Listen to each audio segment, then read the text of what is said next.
Welcome back into a top five podcast, both in the state and for Tennessee athletics, the Section YY8 podcast. I'm Negative Niece. That is Austin Harb in a little bit better mood this week than he was last week. Although the Celtics are on life support still, they managed to stay alive tonight, Harbin. They did. They did. The fat lady hasn't started singing yet. Not Teams yet. blow 3-1 leads all the time. It can happen. It happened to Steph Curry and the Warriors. It happened to Kevin Durant, Russell Westbrook, and the Oklahoma City Thunder. Happens all the time. The Indians blew a 3-1 lead to Chicago Cubs in 2016 World Series.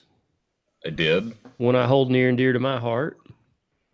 And Boston has a history of coming back on a New York team in a playoff series, i.e., the 2004 ALCS. If you're not familiar with that, you live under a rock. Look it Uh, up. but the biggest news regarding the Celtics since we last spoke, I'm in shambles. Why is that? Jason Tatum at the end of game four went down with a non contact injury, and he was having a literal all time playoff performance. He had 43 points, I want to say, 8 or 9 rebounds, like 5 assists, just absolutely balling, putting the team on his back. And he went down with a non contact injury, which we later found out was a ruptured Achilles. Mm, I saw that this morning. Not good. And it broke me. It broke me mentally, spiritually, physically. Not really physically because I didn't tear my Achilles. What to say? But yeah, it's brutal. I mean, this core's been together. It feels like years, but over the last 3 or 4 years, which for current NBA, that's a very long time for a core to be together. And Jason Tatum and Jaylen Brown have been together since I want to say this is their 8th season. So Tatum goes down, and the next day, like everything starts to get real. You know, Al Horford is probably retiring this year. They are in the second apron of the luxury tax, so everyone knew that there were going to be changes coming after this season, regardless. Porzingis is probably getting shipped off somewhere. He's got a lot of interesting things going on. He's been battling an illness since early March,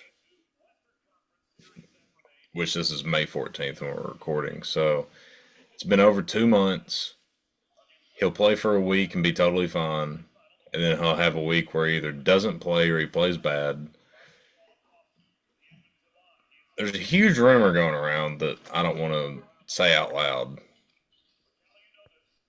but I've narrowed it down to 3 things. None of them are good. One of them is much better than the other two.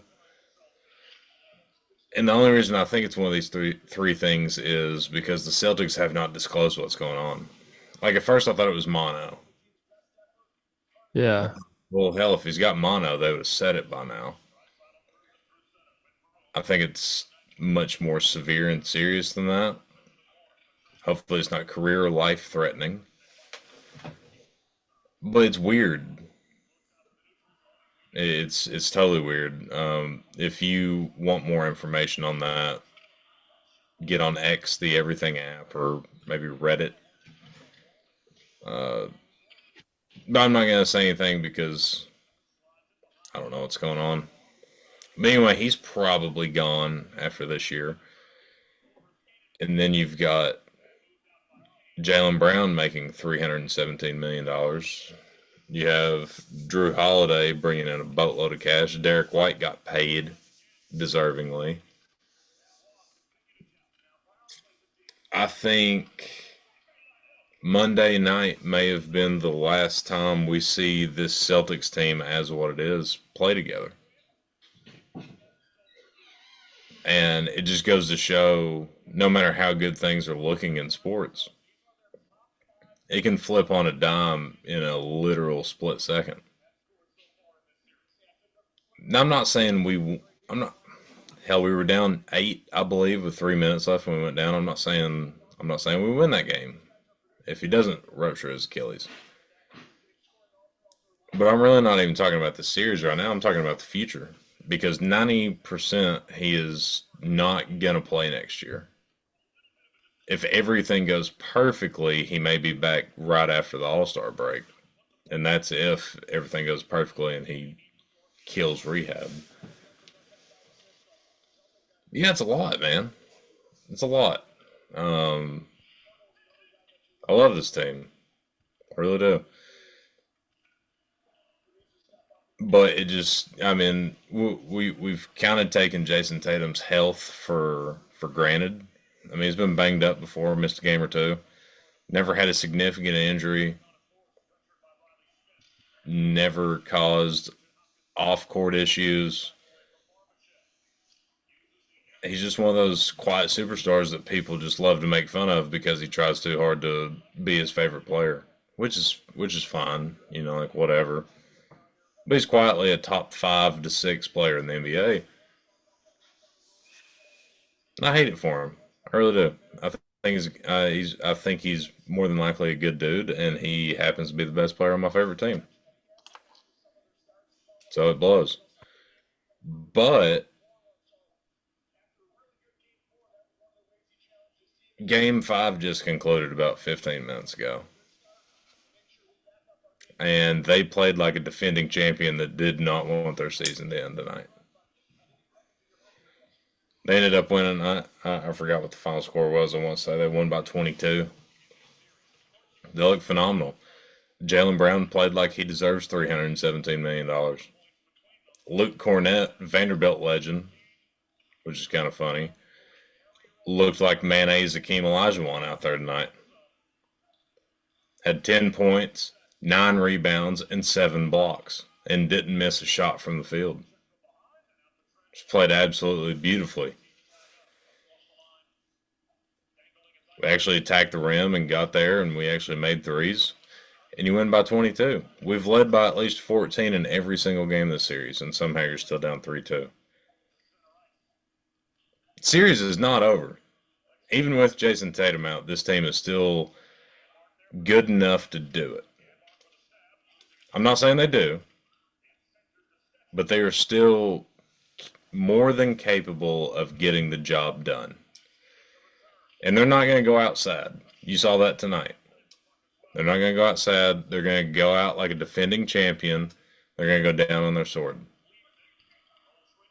If they go down. So I had fun tonight. We'll see what happens in Game 6 when we go back to New York. While you were uh, recapping that, I heard them on the game. I watched the last few minutes of it about Porzingis. You know, he'd been out, still battling an illness, and you started talking and said that, and I was like, wow, that kind of what's going on here? And I started looking up some of the rumors. I'm like, oh, what in the world? What is going on here? Yeah. Crazy. Yeah, but like I said, we're not going to say that out loud on the show. If you feel the need to, or if you feel the urge to look up more information, go to Twitter or Reddit or one of those It's types hard to say, of. hard to tell what's true and what's not, but Right, but I mean, it's so much weird shit going on. It could be anything. sounds like his favorite player may have been Magic Johnson.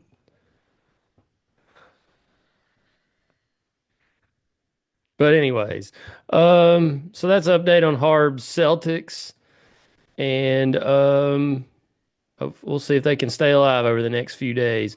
All right, let's get right into this. I got a lot on this list here, Harbin, and try to keep this compact and succinct here and keep it rolling. If you notice real quick for those watching, you can see it, but um, if you're listening, I have an Adidas polo on, and some more rumors. Harb, just talking about rumors with Porzingis. Rumors started flying everywhere. I saw this last night on X, but I didn't know what it was about. I couldn't find anything on it. People were talking about Tennessee going back to Adidas and who do you prefer, Nike or Adidas? I was like, what? Why are we talking about this?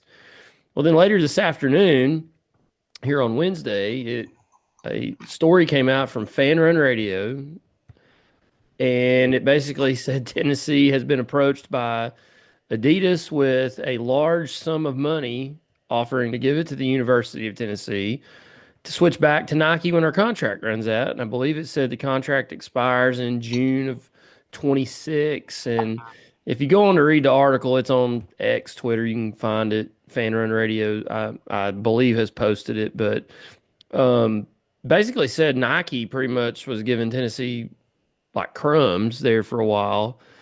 Increased a little bit with the contract extension, I believe in 2017, 2018, but in comparison to what a lot of other schools are getting, not getting as much as like an Ohio State or an Oregon, obviously, or a Texas or some of those. But um, I knew I kept this Adidas stuff for a reason, Harbin. And everybody made fun of me last year in one of the games. I can't remember which one it was. It wasn't cold enough to wear like a pants and a hoodie or anything, but I took a light jacket with me into the stadium, and it was my orange Adidas jacket. I love that jacket. It's comfortable. It looks good. I love it. And so I went in there with it and wore it. And everybody's like, "What are you wearing Adidas for?"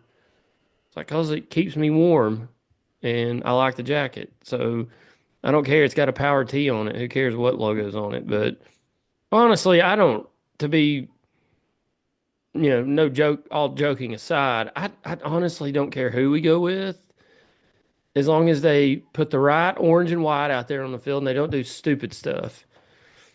Adidas, I think we started with the smoky gray with Adidas years ago, and it was not great. And then they came back with some just horrid designs where basically the whole sleeve was checkerboard, and it was so bad that Tennessee refused to wear it. And I think they sent it over to Israel, or some football team in the Middle East was wearing it when they won a championship. They were wearing the smoky grays with the checkerboard from shoulder to into the sleeve. But that came out this afternoon. It sounded to me like Adidas has approached Tennessee. They're able to talk to them. They've offered them a lot of money, but Nike has basically first right of refusal with Tennessee, so they can go back. Tennessee can tell them what they've been offered and see if Nike wants to match it. So we'll see where that goes. I'm sure that'll be a topic over the next, I think it said 45 days. So next, month and a half, we'll see what happens. So, anyways, Tennessee baseball Harb lost another series this past weekend. Not great. So what we're going to get into here, we'll talk about the Vandy series. Tennessee lost 2 out of 3, like I mentioned, the tournament projections. And then, sure, some of y'all have seen this, maybe not, but we'll share what the last 5 national champions have done the year after they won the national championship in college baseball. Kind of show you where they ended the season compared to I know we're not in the end of the season, so Tennessee's story is still yet to be finished or written.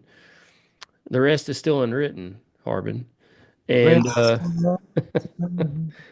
so we'll share what that looks like.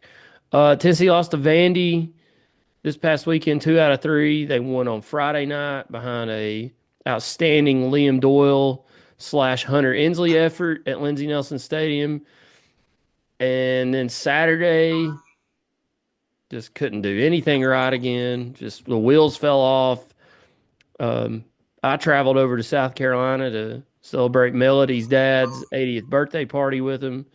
And when I got to Spartanburg, it was 2-2. And by the time I walked in the house, it was 5-2. And I looked 30 minutes later and it was like 10-4.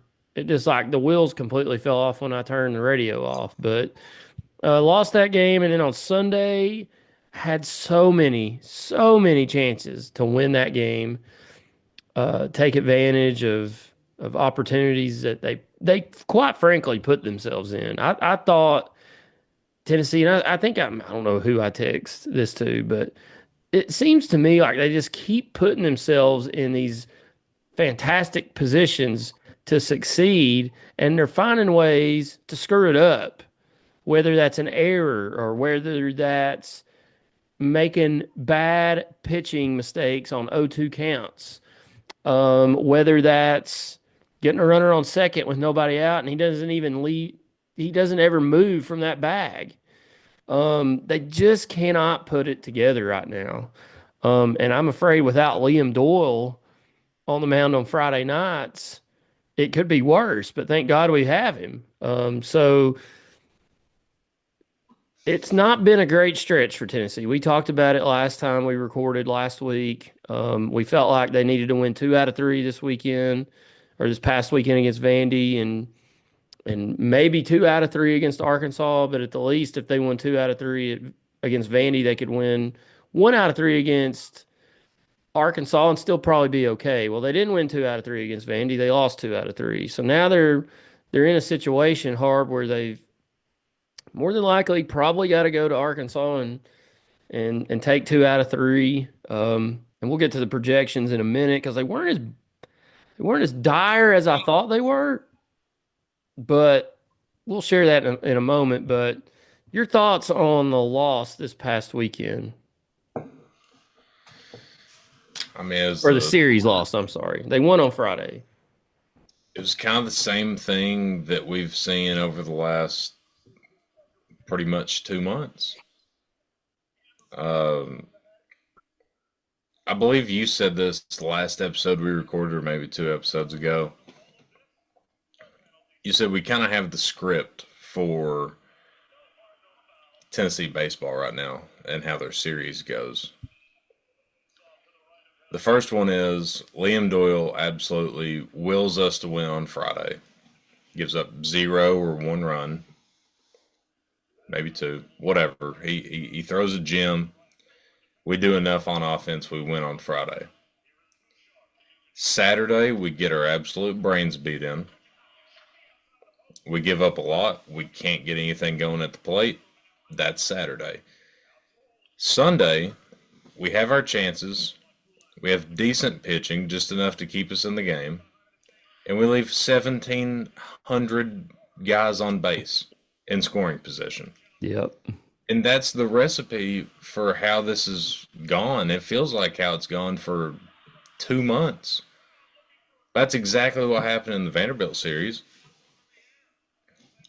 I didn't get to watch a whole lot on Saturday. I got to watch bits and pieces. That's pretty much what happened. And on Sunday, we had, what, a 2.5 hour rain delay? It was something. It's about, I mean, it hit about 5:30-ish, 5:40-ish, and ended at 7. It's about Okay, an hour and a half-ish. Yeah. hour and a half. And I watched a little bit before the delay. I watched every pitch after the delay. And we had a lot of chances. And we put together a little bit. It was just enough to keep it tight. And then at the end of the game, Cameron Peoples comes up. I believe bases were loaded. I think we walked a guy to get or they walked a guy to get Yeah, bases were loaded with 1 out. I believe Grimmer came up and hit one to. Oh no, no, I no, think no, I'm no. misremembering this, Harbin. We Sorry. had, if I Oh no, remember, no, no. I'm thinking of the previous inning. if I remember correctly, You're this right. this may have been eighth or ninth inning. We had runners on first and second. Deep fly ball to center, right center field. We don't tag up. Yes. Everybody, why don't you tag up? At least the guy on second. Dumb. I thought both of them should have tagged, Yeah, but and that's what the announcer said. Like, if you that keep the was guy the ninth inning. That was the ninth inning. right, it was the one right before Peebles came up. Yeah. Uh, if you don't want to send the guy to second, just on ending on a double play, just because I get that part, but the guy on second definitely should have went to third. Mm-hmm. Makes no sense. But I understand why you were hesitant on not sending the guy from first to second. That part you could talk me into understanding that. But at worst, we should have had runners on the corners. We have guys on first and second, and this was two batters before Peebles. The guy before Peebles gets a walk. I can't remember exactly who it was. Bases were loaded. Cameron Peebles comes up the bat, and I hate to say it, but it's true. The second he stepped in the box, just by looking at the kid, nobody thought he was going to get a hit. He just had that look on him. And guess what? The pitcher for Vandy threw three heaters, two right down the middle, directly by him. And what do you do after throwing two heaters that they whiff on? You throw one high. And he chased the high one, and he whiffed on that one too. It Three wasn't whiffs, even game's over, is what it is. wasn't even close. No, and he never had a damn prayer. And Cameron Peoples is a great player. Done a lot for us, but that was just a very sorry ending to that baseball game. Not saying you got to hit a double in the gap, but at least put it in play, dude. Yeah. Like, and I give them credit for swinging at all three because we've criticized them in the past for keeping the bat on their shoulders, and we can't flip flop. No. So I do give him credit for trying to make something happen, but he really wasn't close on three straight heaters. So, and that game is not just on that at bat. Not putting all the blame on him, but it's frustrating. We've lost what is it now? 5 of the last 6 series. Mm-hmm. Yes. We're spiraling. We're now currently ranked 17th in the country. And I understand how spoiled we sound when I say we're spiraling and we're 17th in the country. Yeah. But well, it's like I said last week. There's so many different ways to look at it. Yes, we're still 17th in the country. Yes, we're still respected. We're the defending national champs. But we also started this season 20 or 21 and 0. And look at us now. I mean, we're just above 500 in SEC play. And this is the first. Is this Vitello's 8th year on campus? I think that sounds right. I think it's his 8th. This is the first year that we've showed signs of regression. And that's going to happen. But it's still okay to criticize and be upset about it. I'm not saying we're horrible. There's some people online that are saying that. We're not horrible. We have a lot of talent. It's frustrating as hell though. And I also don't think it's completely crazy to say that this team currently is playing like they're poorly coached. I'm not saying Tony Vitello is a poor coach. I think a, he's a top tier coach in college baseball. That's without a shadow of a doubt. Where you rank him, that's opinionated. If you have a hierarchy of college baseball coaches, Tony Vitello is 1,000% in that top tier. But over the last couple months, they're playing like they're poorly coached. It just is what it is. And it's a bad combo. I think we as fans are just trying to find something to blame it on, myself included. And we touched on this last week. There's not one thing you can point out. Like outside of Liam Doyle, the pitching's not great. The hitting is spotty at best. And on and in that game on Sunday, in the last 4 innings, we hit at least 4 or 5 really hard balls. But we either hit them directly to somebody or Vandy made a hell of a play. And that's the worst thing that you can see as a baseball player when you're trying to get out of a team wide slump is when you see your teammates or yourself hit rockets directly at somebody, or you see something that should be a surefire base hit and it nicks second base and the second baseman makes a hell of a play and a throw. Like it's not like they're just getting up there and they have no clue. Sometimes they look like that, but sometimes they're knocking the shit out of it directly at somebody. Um, They eh, just well, it's it's gonna combo happen. of bad luck, bad juju, and maybe some coaching hiccups. Like it's Murphy's law right now at Lindsey Nelson. Yeah, it. It really is. Well, I said that last week. At one point I thought, are they not trying, or they low energy, anything like that? But after watching this past weekend, I don't think that's true at all. I mean, there seemed to be a lot of juice in the dugout. Andrew Fisher hit a home run on Friday night and was chirping at every Vanderbilt player he could find around in the bases, doing anything to try to get, or sorry, on Sunday, doing anything to try to get his teammates and the stadium fired up. And I think they're trying. They're just struggling right now. They can't put anything together. They can't get a big hit when they need it to drive in a couple 3 runs in an inning. It's like they're having to try to manufacture everything. And that's not Tennessee baseball, what we're used to. Now they hit for some more power this past weekend with Fisher, and it was mainly just Fisher. But I don't know, man. We had this conversation tonight. I was with some guys, and I keep like I'm trying to stay positive. I did tweet the other night, we suck. That was old negative niece. I think he came out of retirement there for a little bit.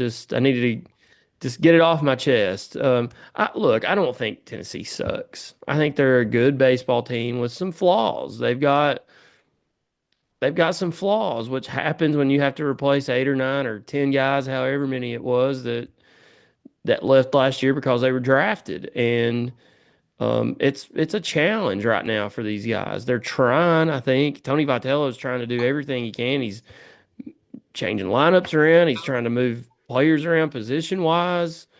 It's like nothing. It's just the same thing every week. It doesn't matter what they do. It's just the same thing happens every week. And I don't know. This is the first time this year I've heard Tony Vitello really call out a player, and that was Marcus Phillips. And honestly, it's not really because of his pitching, you might say. He didn't cover first on a ground ball there on Saturday. I didn't get to see it. I heard about it apparently, and then it just opened the floodgates after that. That goes back to the fielding aspect. The little deep Tennessee, I said this to somebody Saturday. Tennessee is not doing the little things good enough right now to win in this conference. They're doing some things good. They're doing some things bad, but you got to play winning baseball. You got to do the little things well, and they're not doing the little things well. Fielding the fielding first base, pitchers fielding first base, turning a double play. Yeah, it sounds elementary. Double plays aren't a given in the game of baseball, but when you get a chance to turn one, turn it. If there's a fly ball to right field and it stays in the park, but you have to jump up and catch it, jump up and catch it. Don't let it hit it off the heel of your glove. And then the next batter hit a home run with 2 outs. You got to make those plays and stuff won't happen. But that's what's happening right now with this team. A little mistake almost spirals out of control. But going back to my Tony Vitello comment, he pretty much called out Marcus Phillips on Saturday. Like if he cannot figure out how to control the run game, and for those that don't know what I'm talking about, like if a runner gets on first under Marcus Phillips, you can pretty much guarantee within the next 2 to 4 pitches that guy's going to be on third base because he's so slow, he's so deliberate to the plate. He does not do a good job of holding runners, and it's not just him. There's several others on that pitching staff that do that, but he's the worst. And I was listening to another podcast this week. They brought up the point like when Liam Doyle's pitching on Friday nights, like yeah, if a guy gets on first, Liam's going to fight out of this and pitch his guts out to get out of it. If Phillips gives up a runner, like does their body language start like, oh God, this guy's going to be on third. He's going to score. I mean, Vandy scored on Phillips the other day and didn't even get a base hit. A walk, stolen base within two pitches. The next guy grounded to second. And a run is it's 1-0 before you even blink. And they didn't even get a base hit. They didn't even get a sacrifice fly. It was a ground ball to second. And that's things you can't do right now. If you're Tennessee, they're not going to go out there and outslug you. I mean, if you would have told me this earlier in the season, the way they're hitting the ball, I would have told you you're crazy. But they can't out hit teams right now. I don't know why, what's happened. They just can't do it. But they're on the struggle bus, and I don't know how to get them out of it except pray that the SEC season ends. We were talking about this tonight. The one thing that gives me hope, and this will lead me into tournament projections, is they're not losing midweek games. They only lost a one to ETSU. They're projected in the tournament, I think, as a 3 seed from a lot of the projections I saw, but they're not losing midweek games. Um, they've not really lost to anybody that's a quote unquote bad team. I mean, Kentucky's not great, but they're going to be in the NCAA tournament. I think everybody they've lost to is going to make the big dance. But what's the I mean, they're facing elite competition. So when they get out of SEC play and go to the NCAA tournament, these teams are good. I'm not saying they're not, but are they at the level of an SEC team? Tennessee's got two things. This is a bad combo. They're not playing very good baseball right now, and they're playing, I would say, elite competition. It's not a good time to not be playing your best, and they're not. And my only hope is I keep telling myself this when they get out of the SEC and they get to the big dance, they've already seen competition that's either at this level or better. So nothing should be as a surprise to them. Honestly, I don't have a lot of faith that it doesn't matter who they play, but that's what I keep telling myself because you saw it in basketball. What was it this year? Harb, the Ole Miss Rebels. They did not have a great SEC season. They got in the NCAA tournament. They went to work because they weren't seeing the teams they were seeing. They just were not playing the same level of competition. We talked about it all winter with basketball. UConn struggled in the Big East that year and then steamrolled everybody once they got in the NCAA tournament because the level of competition was not the same. And it makes me wonder if that might happen with Tennessee. And I'm not saying Tennessee's going to the College World Series. They're going to win the thing. But some of these teams they're losing to, they could see on the first weekend. I'm not saying they'll see those exact teams, but it seems teams similar to that, like a Kentucky or, I mean, Auburn probably wouldn't be there, but like a Kentucky team. I mean, that's a team that you could see on the first weekend. I don't know, Harb. Projection wise, I'll pull this up. I'll put it on the screen for people to see. So look this up this afternoon. Tennessee, that's not the right one, Nathan. Let me see if I can find it again. Harb, I've got it on here somewhere. NCAA tournament projections. So there's three of them I looked up. D1 Baseball, On 3, and Baseball America. On 3 and Baseball America still has Tennessee clinging to a 1 seed as the number 16 overall seed. So that means we would host a regional here in Knoxville at Lindsey Nelson. D1 Baseball, who's the one everybody goes to look at when it comes to baseball stuff, has Tennessee as a 2 seed traveling to Morgantown, West Virginia to play host West Virginia Mountaineers. I did not look to see what seed West Virginia was, but it looks like Tennessee would probably be I think projected as a 17 or an 18 seed in that one, probably a 17. But On 3 in Baseball America has Tennessee as a 1 seed clinging to a one seed, which goes back to our point earlier. They need to win 2 out of 3 this weekend, and if they don't, they're probably gonna have to win a few down in Hoover to have any chance of hosting. But I don't know. They've not played very well at home this year. Maybe they don't need to host. Maybe they need to go on the road hard. What do you think? I don't have a clue. And I don't think anybody does. I'm not gonna pretend like I do. I will say, while in this era of Tennessee baseball, we do kind of play our best when our backs up against the wall, and maybe the pressure of or the red assness of not hosting a regional may fire these guys up. Like, I've been searching for a spark for a month. I'm looking for anything that. Maybe that's what it is. Or maybe it's the SEC tournament. Like, or maybe it's Arkansas, that their fans are going to be rowdy this weekend. They do not like us. And maybe a little bit of chippiness helps. I don't know the personality of all these guys, but I do know the personality of the majority of teams under Tony Vitello. They like talking shit. And if something clicks along with some chirping this weekend, that could be the catalyst. Or maybe you get down to Hoover and have a good weekend, and that's what it is.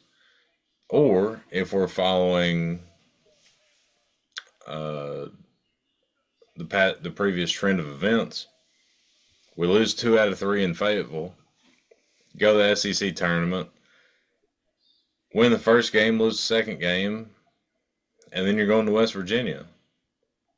And maybe a change of scenery and getting out of SEC play, which I hate to say that out loud. Like, there may be a jolt of confidence getting out of conference play. I don't know. And I don't know if anything is the catalyst. Like, there's a very good chance that I'd say it's right at even money that we lose 2 out of 3 at Fayetteville, win our first game in the tournament, lose our second game, and then we go to a regional somewhere and don't make it out. And that just might be what this season is. And it's disappointing, but we did get a national championship last year, so can you be mad at it? No, You can be. can, but And but in the grand scheme of things, shit happens, and you get it together next year and try to learn from what happened this year. And with that being said, how did the last 5 national champions do in their reigning defending year? yeah, let's talk about that. So I can't claim knowledge that I was the first one to look this up, but I saw this and looked it up and confirmed what I saw. So I just did the last 5. Honestly, I should have went back and did the last 6 because when you go back to the last 5, the fifth one was Vanderbilt in 2019. Well, there wasn't a season basically in 2020. They played like 3 weeks and then the season was canceled. The next year, Vandy had a pretty good team. So nothing really to go off of there. So let's go back to 2021. Mississippi State wins the title. In 2022, they go, and I'll put this on the screen for those watching, but they went 26-30 overall, 9-21 in the SEC the next year. No tournament. In 2022, Ole Miss Rebels won the title. In 2023, they proceeded to go 25-29 and 6-24 in conference play. No tournament. In 2023, LSU Tigers won it. Remember Paul Skeens and all those guys. The next year, last year in 2024, A little bit better than these previous two. They went 43 and 23, 13 and 17 in conference play. If I remember correctly, we played them in the SEC title game down in Hoover last year and beat them. They ended up going to the Super Regionals and losing a game three matchup to the North Carolina Tar Heels. And then we've got Tennessee. Tennessee won the title obviously last year. Well, right now Tennessee's 40 and 13, 15 and 12 in conference play. So those other three teams, of course you can't count Vandy, but the other three teams all had losing records in SEC play. Tennessee's guaranteed to not have a losing record in SEC play. Now they could not have a winning record, but they're not going to have a losing record. So you could say Tennessee's having a better post national championship season. And I don't know there's those guys scheduled. Obviously LSU played a lot more games than Tennessee's played. We're at 53. They played a total of let's see 66, which we could still get to that point, but um I think Tennessee's having a better year when you look back at how the past few previous national champions have done. It's been a struggle for those teams. Um, and it has been a struggle. I'm not saying it hasn't. It has been a struggle for Tennessee. But they're still 40 and 13. Now they are they're 6 and 11 their last 17. I read today, but 15 and 12 overall. Say they go 1 and 2 this weekend, that puts them at 16 and 14 to end the season. Most of the time you might look at that and say, oh, they're 41 and 15, 16 and 14 in the SEC. Not a bad season, pretty good.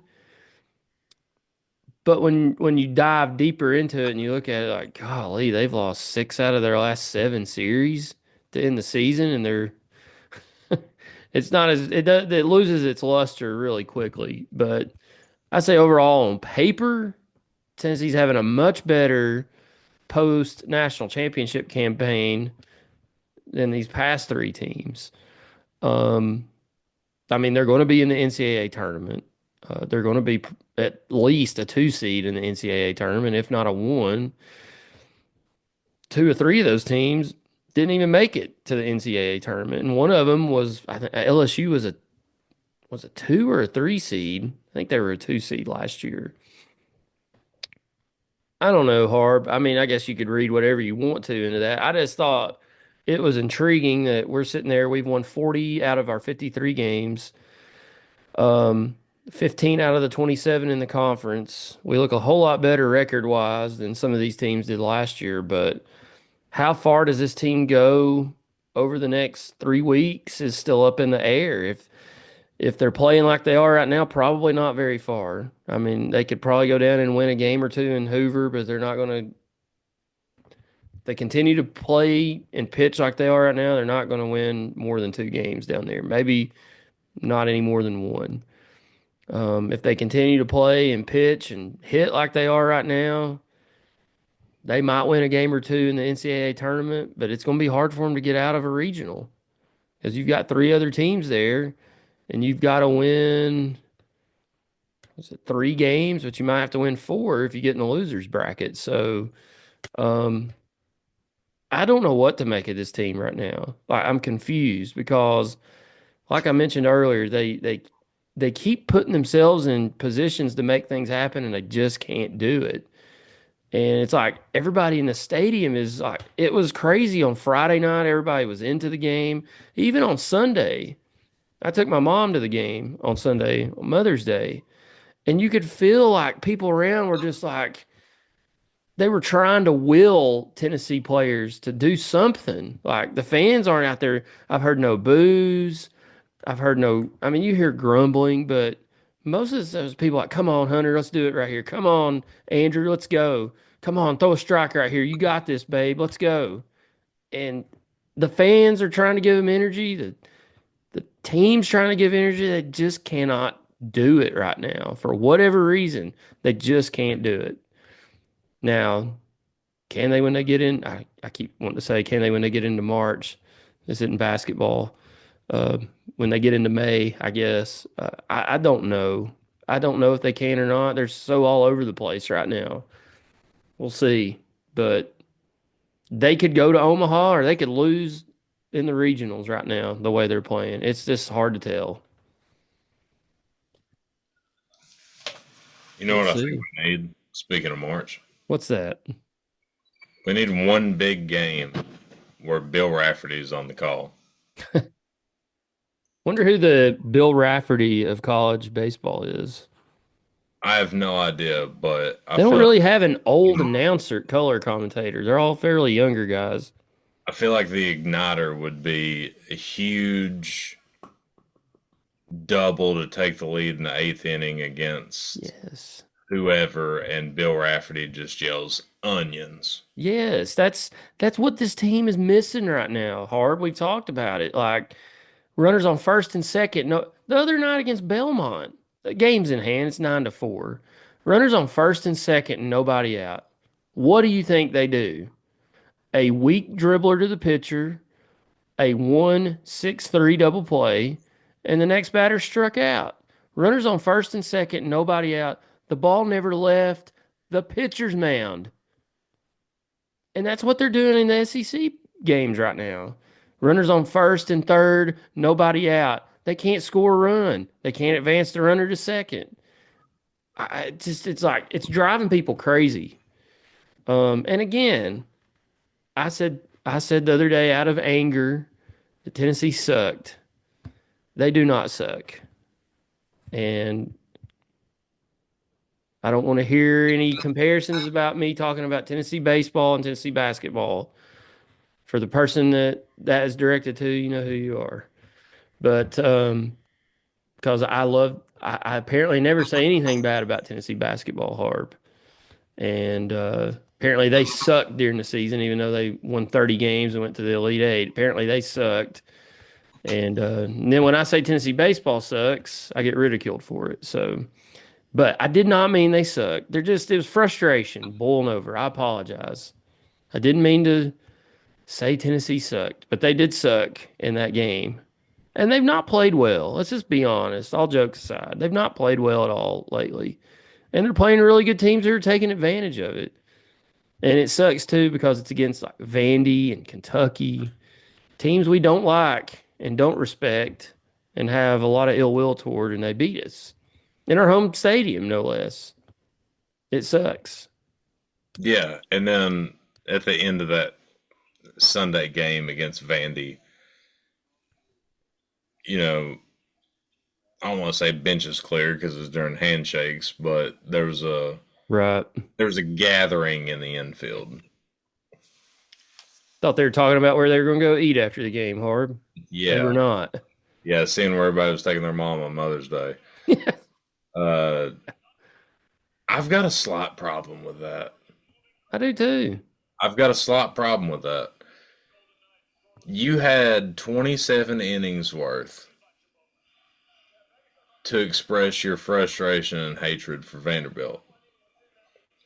And nobody knows what was said.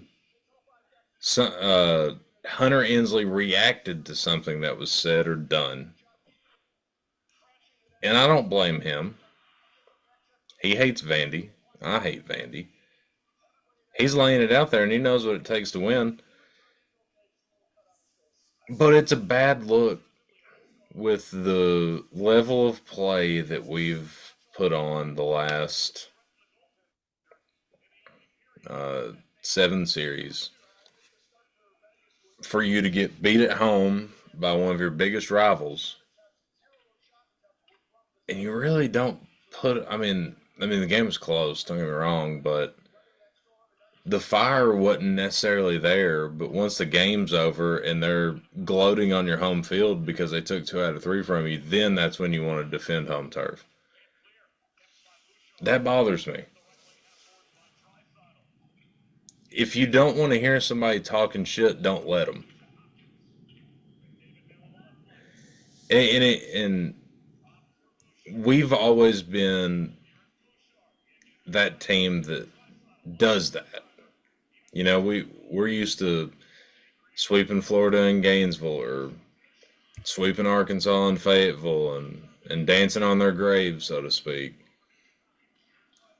Well, when the card gets flipped, by God, you don't like it. Like if you dish it, you got to be able to take it. That's just the way I look at it.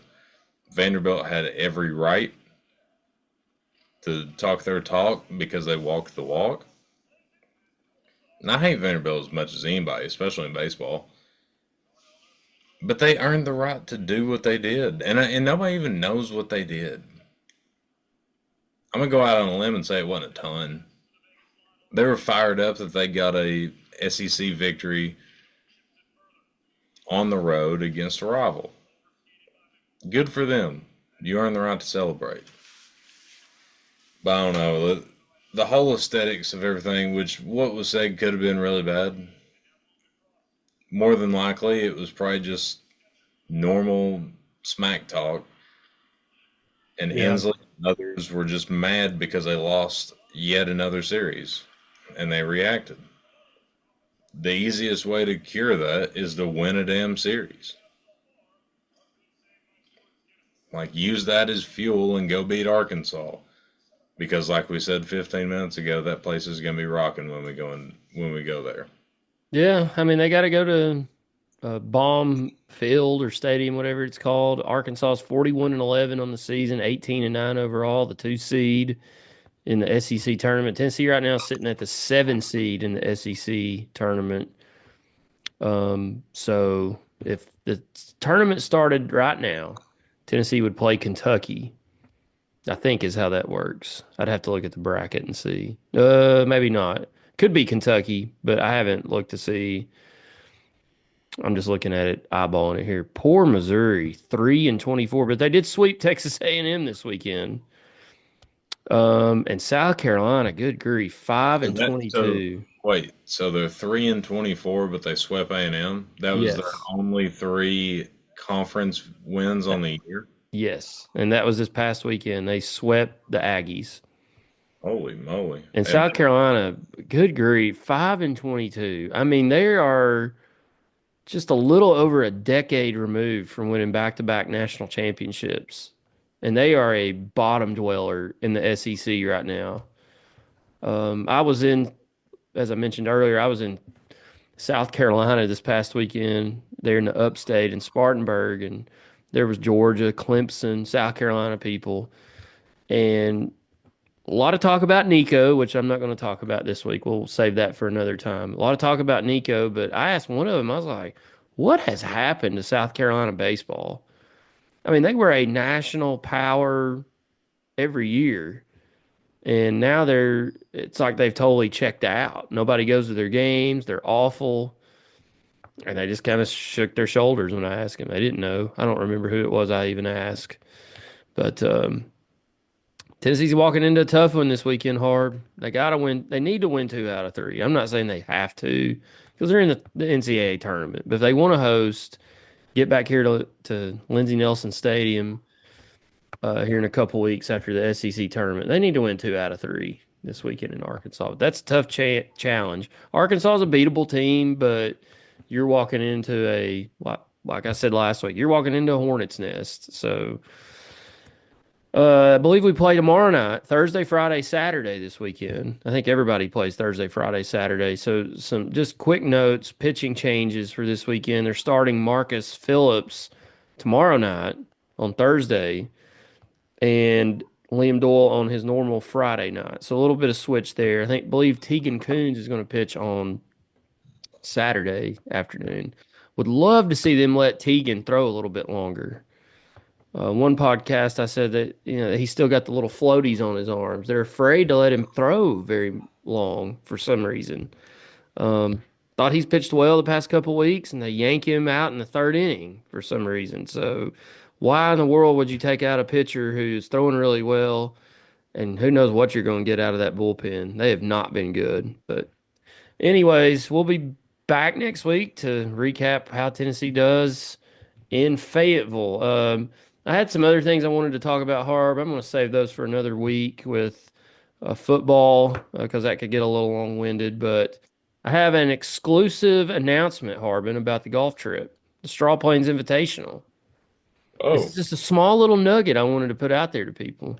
Breaking news. Breaking news. And it's about teams and who is members of whose team. Oh, I don't even know this You information. don't know, and no one knows except the committee that was together tonight drawing this stuff out. But I wanted to just give a little nugget before it all gets out. So who are the four or are there five captains? There's 5 teams. There's not Okay. really captains. We just did it by A, B, C, and D category. Okay. Harb, you're an A. You're an Okay. A player. Okay. I'm a C player. I have one in the last, You won 2 years ago, we believe. whenever we were at Spartanburg, 3 years ago, 2 years ago. 2 years ago. Yeah. But breaking news: Austin Harbin will be paired up with Negative Nice on a team. How about that? Okay. So we did three All right. different three different styles of drawings, Harbin, and in all three, you and I were on the same team. It was like destiny. Team 3D is Team united. 3D is back. Yeah, No, get the tables. Harb and I are on the same team, and the trip's coming up here in a couple, actually 2 weeks from tonight of this recording. We'll be in Myrtle Beach, South Carolina. So who are our other two mystery partners? I'm gonna be honest, I don't remember. You don't have these. Yeah, I thought we were going to go through a team breakdown. We'll do that next week. Oh my God, the anticipation's killing me. That's why I just wanted to tease you. So do you remember who the five A's were? I do that. It was you and Grubb and Bell. Breaking news: Nick Bain is listed as an A player, and Andrew. Bain That's your probably. Bain should be. that's your 5 A's. Bain should be. So good because my review of Bain, even though I've never played with him, actually going to play golf with him Saturday. My review of him was right. So Bain's a good player. Bain's a pretty good ball player there, golfer, not ball player. I look forward to you and I and our two mystery partners kicking everyone's ass. I think you'll like. If I don't remember seriously, I've totally in the last 2 hours that I've been home, I have completely forgotten who our teammates are. Harb, I honestly, Do you you're going to remember? ask me after the show, and I'm going to tell you I don't know. Do you remember what classification Brett Stanton is? Which I know he's on Grubb's team. He was in the D category. D. I know he's on Grubb's team, He breaking news, he is on Grubb's team. and I would assume his brother Landry is on Andrew's team, as all as So his we had as three his basically like keeper league picks. right Landry to Drew, Brett to Grubb, and Gorman to Bell. as is tradition. As a tradition unlike any other that those six are paired up with each other. As is tradition. I look forward to kicking every one of their asses with you by my side. And I'll be there to high five you and encourage you along the way. Um, Everyone knows that the team award is so much more important than anything else on this trip. yes. Like, because if your team wins, that's all that matters. And if someone on your team wins the individual, that's just an added bonus. But if your team wins, you can talk shit about that for 360. Till the next trip. Yep. Till the So, next trip. absolutely. Yeah, we met tonight. That's 2 weeks away. We'll have a little bit more in-depth preview of the Straw Plains Open Invitational next week here on the show. God willing, we get to record. So real quick, while we're still talking golf, just want to say that Jake and I, very good friend of the show, professional golfer. He's got his name on his bag, for God's sake. We went to Kahiti today. He and I did. We went out there because that is where he is going to be playing the Monday qualifier for the Visit Knoxville Open that is hosted at Holston Hills Country Club Corn Ferry event. Went out there and got a little practice round in, and it went well. Good. So keep Jake in your thoughts on Monday. Maybe some prayers. We like prayers. Hmm. Prayers are cool. Yes. Yep. T's and P's. But yeah, just be rooting for us. We went out there today, and like I said, it went well. I didn't play bad, and he beat the tar out of me, which, As was expected. as he should. I would have been a little concerned if he didn't. Hmm. I didn't play bad, but Kahiti is known for the par six. I don't know if you've ever Yes. played out there. I've never played there, but I've heard about it. We played from the tips today, and we got to that par six, and that hole's extremely straightforward. We thought about playing it up where they're going to play it in the qualifier, and it's like, yeah, this hole's pretty straightforward. So let's just have fun with it. It was 808 yards, and it was into the wind. Oh, Lordy. I'd never get to that hole. We'll just put it this way: I had a drive that roughly went 275 to 280, and I reached the fairway by 5 yards. So on this hole, I went driver, and I can hit the ball decent ways. I went driver, 3 wood, hit a good 3 wood, 4 iron, because I knew I wasn't going to get there, so I might as well just hit 4 iron. Then I had a knockdown pitching wedge, and all four of these balls were hit pretty cleanly. And then I two putted for a par, which would be a 6. Long hole. Very long. Jake went driver, 3 wood, 3 wood, lipped out the eagle putt from 20 feet. So it was a good day. Forgot how long of a drive it was out there. Where so is that the only place they're hosting a qualifying round? Nope, they do two. Okay. It's a one of them is at Kahiti and the other one is at Three Ridges. Okay. So there's roughly 120 guys in each field. They take the top four. Out of all 120? Yep. Oh, Lordy. Well, I And hope last he year, and last year we did it at Willow Creek, and we got knocked out by the last guy in the field. So, yeah, I remember him. He was telling me that story about who's the NBA player that was trying to qualify. oh, Austin Reeves. Austin Reeves was Yeah. out there because he kept saying like, why is there like 20 or 30 people out there following this guy in a Q Monday Q round? And it was Austin Reeves out there playing. I will give him a lot of credit for somebody that probably only gets to play golf realistically 3 months out of the year. He played in a legitimate tournament style at Willow Creek, which is Willow Creek's not overly tough, but it's not the easiest golf course in the world. He had no shot of qualifying, but he did shoot 76 playing legitimate golf from the tips against professionals.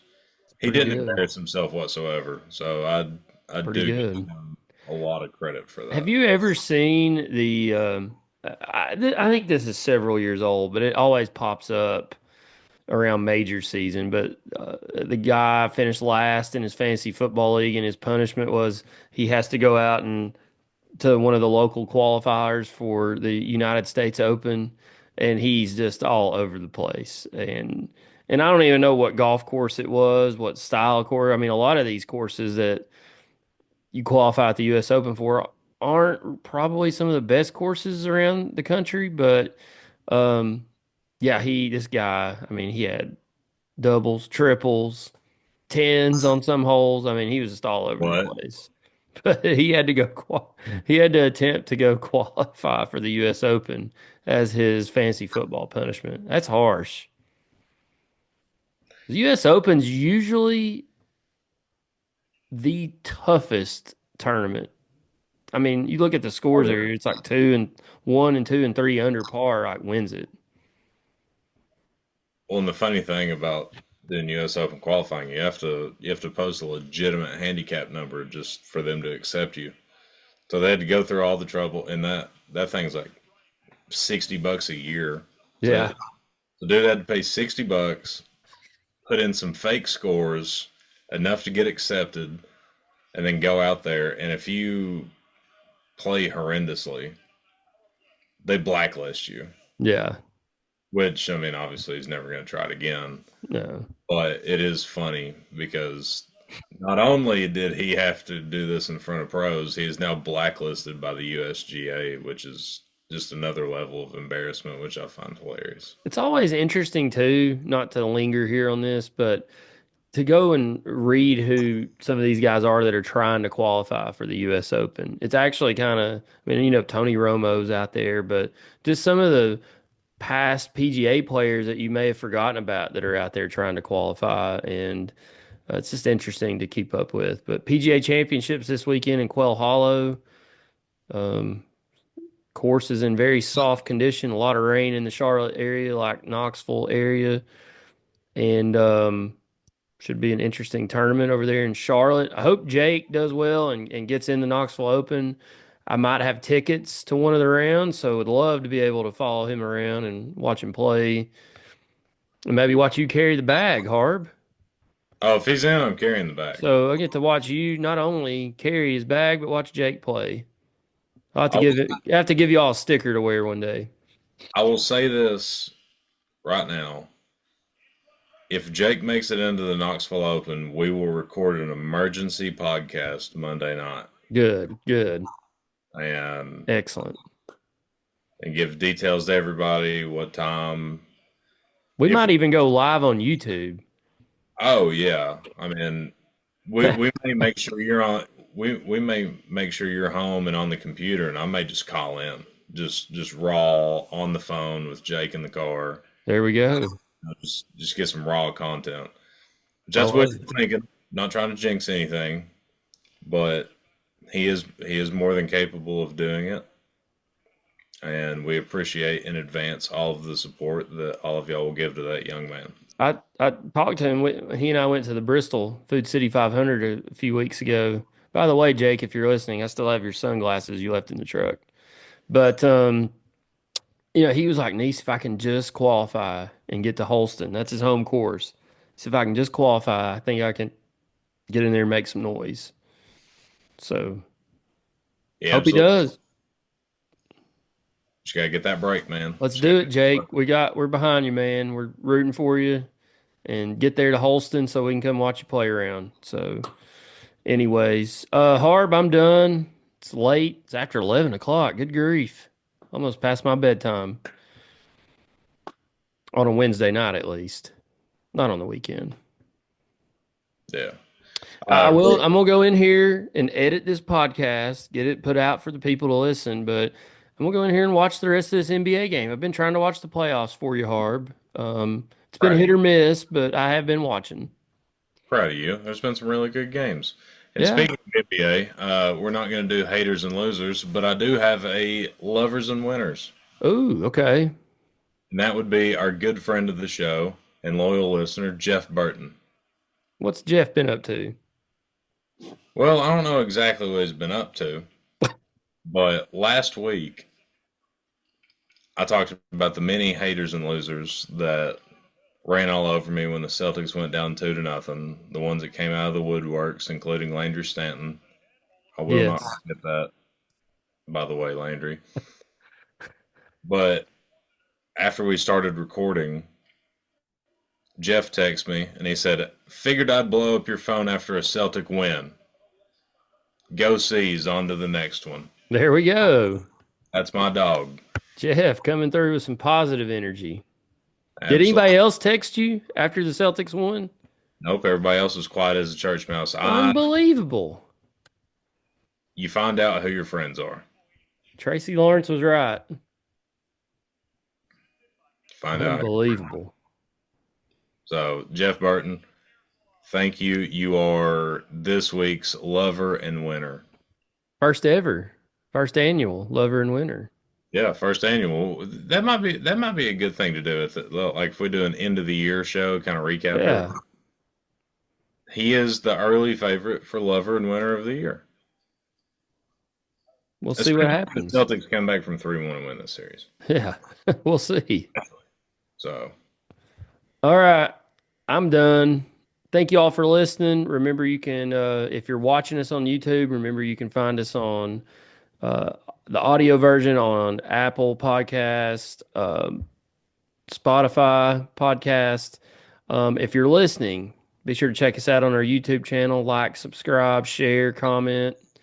Um, we are at 129 subscribers now, Harbin, on YouTube. I think this time last year we were like 75. So we're growing slowly. So we'd like to get up to the 200 mark. That's my next goal.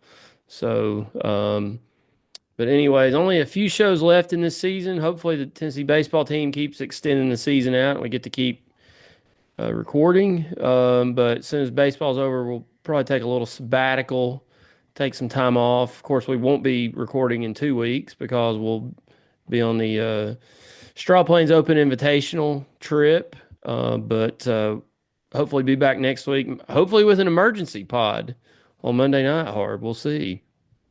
What time does he play on Monday? We don't know yet. Oh, you don't know yet. Okay. We, Well, we we'll don't keep know the yet. listeners posted.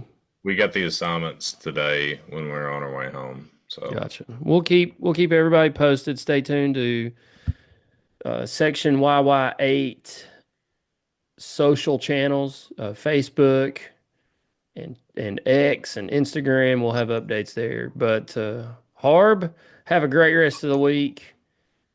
I'll see you on Saturday for some golf, I believe, if the weather cooperates. Not looking great right now, but we'll you see. won't see me because Bell kicked me out.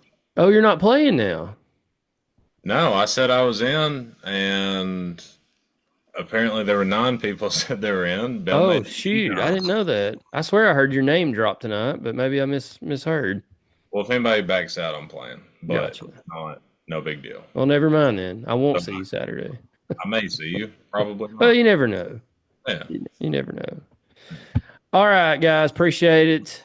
For Harb, I'm Negative Niece. We'll see you guys next week on Section YY8 podcast.